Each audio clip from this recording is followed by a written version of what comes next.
Welcome to Freddy Fazbear's Pizzeria, where fantasy and fun come to life. The production design team made the most amazing pizzeria come to life in a fully dimensional way. Freddy Fazbear's Pizzeria is this whole new magical world. One of the challenges doing the adaptation from the game to the film was breaking the walls of the security office in a way. I mean, as the player, when you are playing the security guard and seeing all the rooms via the security cameras, you stay in the same place the whole time. With the movie, we were doing something very different in the sense that we had characters walking around the space. Whoa! One of the decisions I made early on was to combine all of the rooms and the spaces within the set as one giant set. Normally we would break it up into different sections, and you would have a set for the security office and you would have a separate set for the dining room, but I wanted everything to be connected. I wanted it to flow. Basically go from one room to the next continuously without ever reaching a space that didn't feel like the pizzeria, that felt behind the scenes, which made it this completely immersive set for our cast. And they'll raise their hands. It's scary and kind of creepy. We really wanted to create this sense of never quite being sure where you are in the hallways and really feeling like you get lost in those back areas. The scale of the space was so incredible and felt so maze-like, which gave us such great opportunities for moving in between the spaces with cameras. Run! Abby, go! A lot of the discussion with Mark and myself were, where is the light coming from? What motivates light? What we would create had to do with creating shapes, things that would look good and familiar in silhouette, things that could be backlit, and also things that would only appear for a brief moment.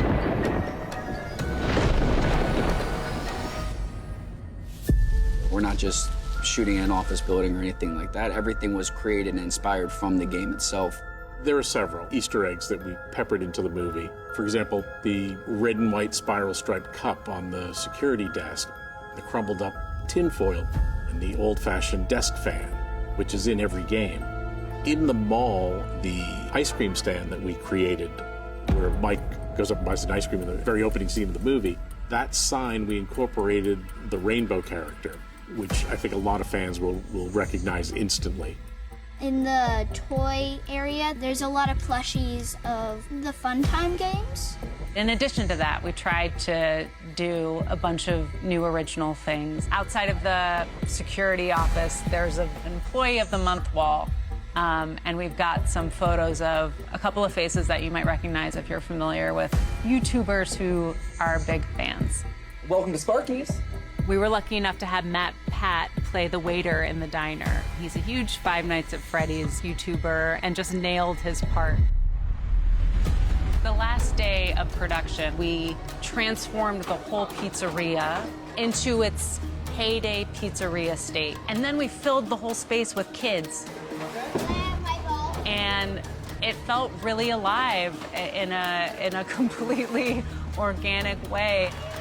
We were all excited making this movie and knowing that we're creating this world that this massive fan base from the game are waiting to see. Prepare to have your mind blown.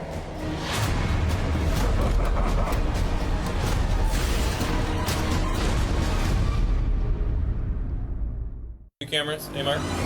Five Nights at Freddy's goes from 1 second where you see the animatronics as these kind of somewhat lovable, cute things to them trying to murder you, and it's absolutely terrifying.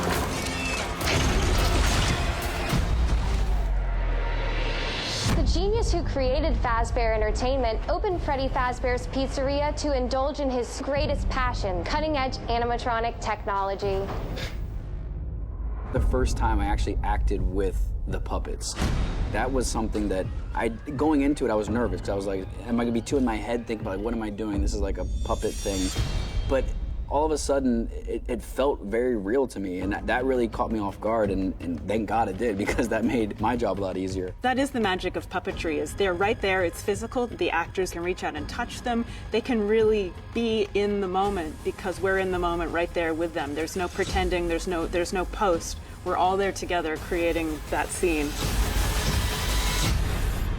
I've been a fan of Jim Henson's work since I was a kid, and to be able to collaborate with the Jim Henson Creature Shop on this movie was a lifelong dream. There's a lot of stuff that they had to bring to life, and I can't imagine a better team to do it than Jim Henson. We want to make sure that the fans are getting what they want. So when we're designing, when we're building, when we're covering the costumes, when we're picking colors, designing the eyes, every single aspect, we make sure that we're staying as true to the original IP as we possibly can.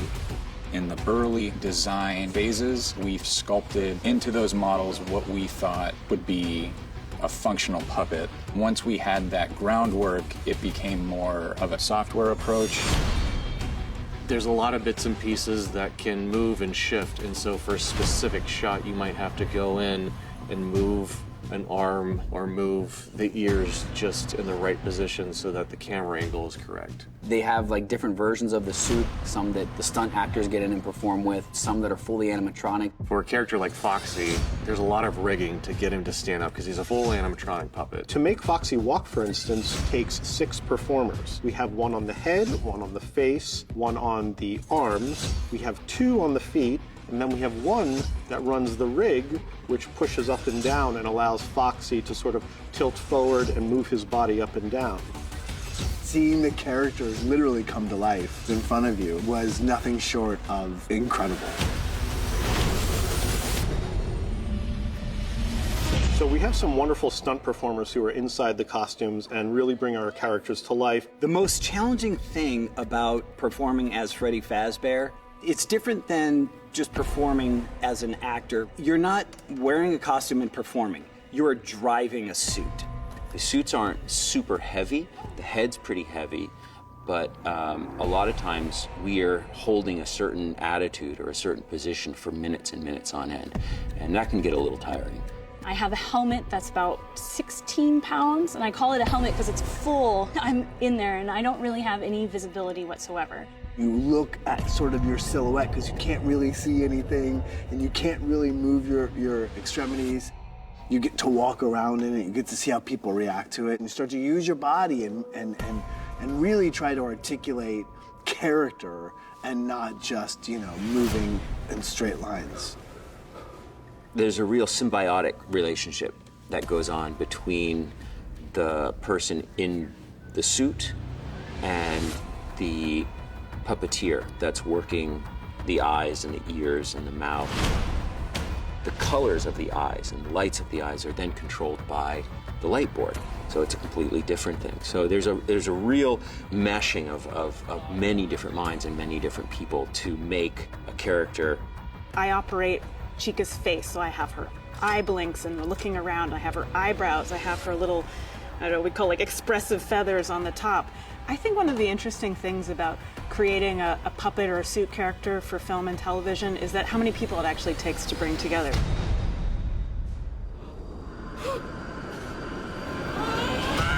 The first time that we put a suit performer into Freddy, Lynn and company brought some lights.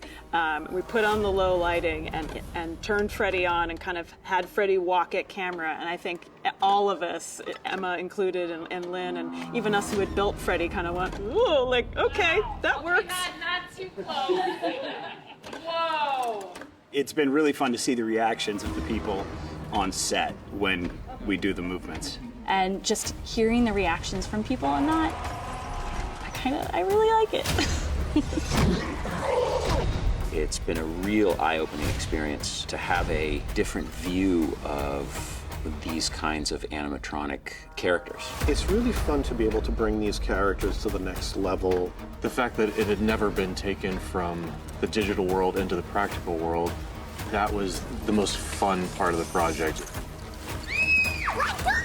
And I hope it'll be really fun for the fans to see these animatronics brought to the world in a whole other way.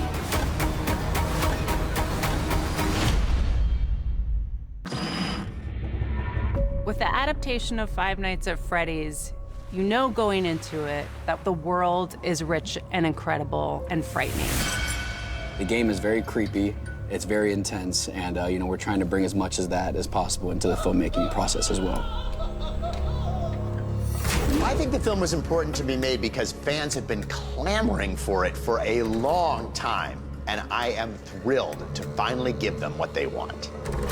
Anytime you're bringing something that has such a voracious fan base behind it to life, you have to pay special attention to what the fan base loves about the project. I think the great thing that speaks to what we're trying to do is that there's a lot of attention to detail.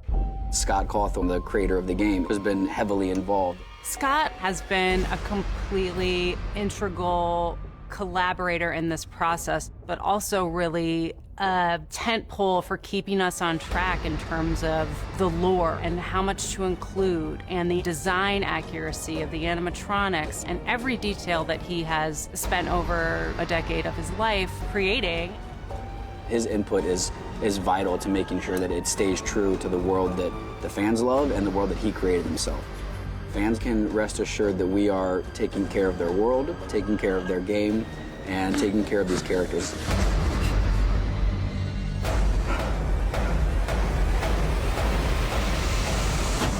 Welcome to Freddy Fazbear's Pizzeria. We're going to have so much fun together. All right. Everyone instinctively knows on this set that we need to really capture the essence of Five Nights at Freddy's. Much of the game is through security cameras. And so there's this undertone of something that's observing you, something that's always watching you. We really wanted it to feel immersive because it's so effective in the game, to feel like you are going through each room with all the fear and anticipation of these animatronics popping out of any corner. It's a super exciting world to play in. In a world like Freddy's, you get to sort of toe this line between wonderment and terror. It's not really one thing or the other. We were also, trying to find ways to build out a whole unique story in the film that is not necessarily part of the game. We were able to kind of tap into the world outside of the pizzeria, the human relationships that form the heart and soul of the story, and bring those out in a way that they hadn't necessarily been before. We knew that we needed to meet the animatronics through people that we cared about and through people that were going through relatable human experiences. I'm trying my best, Abby, okay? Mike is a guy that really has the weight of the world on his shoulders. He's trying to support his younger sister, be a sort of a father figure while at the same time dealing with his own personal trauma and trying to, in a way, change the past. They're both coming out of traumatic past experiences. Garrett?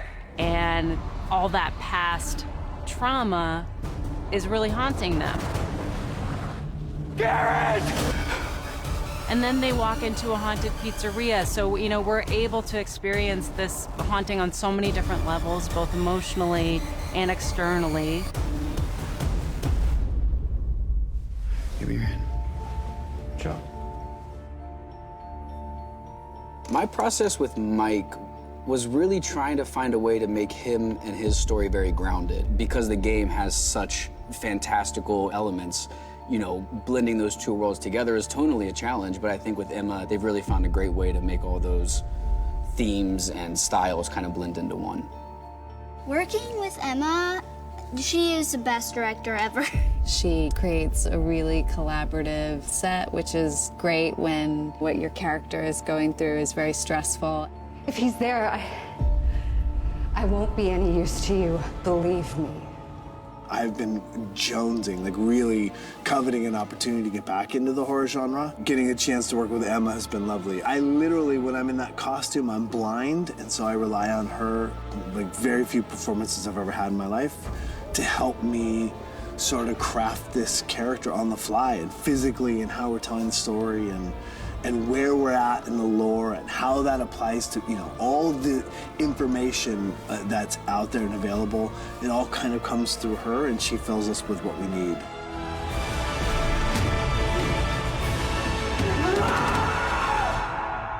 I think people who have been playing this game, it's going to be really exciting for them to see it come to life. We had 4 YouTubers come in, and the way they reacted when they first walked in, for somebody that had been part of their lives for so long, it was incredible. You walk onto the set, and you feel like you're in the Five Nights at Freddy's pizzeria, not just a normal pizzeria, not just like a replica. You're standing in front of Freddy Fazbear and Bonnie and Chica and Foxy, and they're amazing. I've never been on a movie set before, and when I arrived here, oh my God, it blew any expectation I had out of the water. It was amazing. I've been playing the games for 8 years, and seeing them in real life for the first time ever was such a weird, surreal, fever dream moment to me. We've been able to walk around, see the kitchen, see the main office, the stage setup, and everything like that, and how true to the game it really is. I think it's going to transition over amazingly well. It's okay, Mike. You just want to play.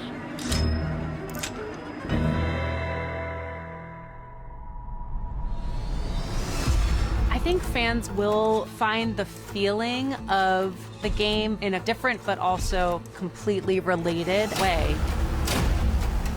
I hope we have delivered on some expectations as well as some surprises, and I think we've really presented something new and amazing that'll be exhilarating.